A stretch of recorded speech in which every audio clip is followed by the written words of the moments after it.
hello hello नमस्कार ढोकदिया के छ बड्डार ठिटार ल अब बिहान 5 बजे उठिकन आएको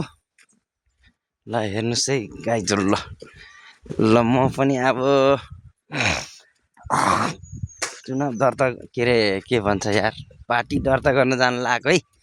त्यहाँ हर्केर के भन्छ कुलमानले दर्ता गरिसक्यो अरे के नाम राखेछन् के चिन्ह राखेछन् खै थाहा भएन ल साथीहरू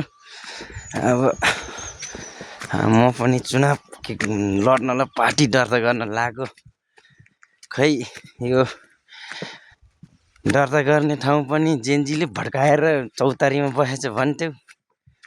कुन चौतारीमा बसिया छन् थाहा भएन त्यो पैसा तिर्ने ठाउँ पैसा तिरेर अब चुनाव दर्ता गर्ने के अरे पार्टी दर्ता गर्ने भनेको ल साथीहरू है त पछि तपाईँहरू पनि आउनुहोस् ए हमाल दाजु छिटो आउनुहोस् है डनगढीको हमाल दाजु चुनाव चिन्ह र नाम नपाउला है ल छिटो आउनुहोस् अब जानुपर्छ है ल यस्तो छ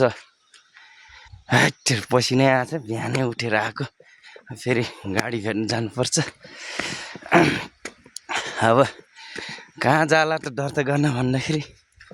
फेरि सबैले भन्ला पैसा तिर्ने ठाउँ हुन्छ नि पसल ससलको के अरे यार त्यसलाई भनी बिर्स्यो त के भन्छ यार ए घरेलुमा ल त्यहाँ गएर अब दर्ता गर्नु पर्यो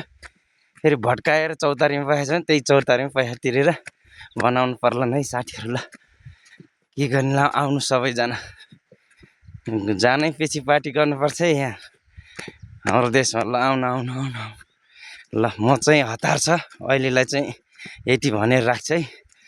अब चिन्ह र नाम के आउँछ पछि भनौँ ल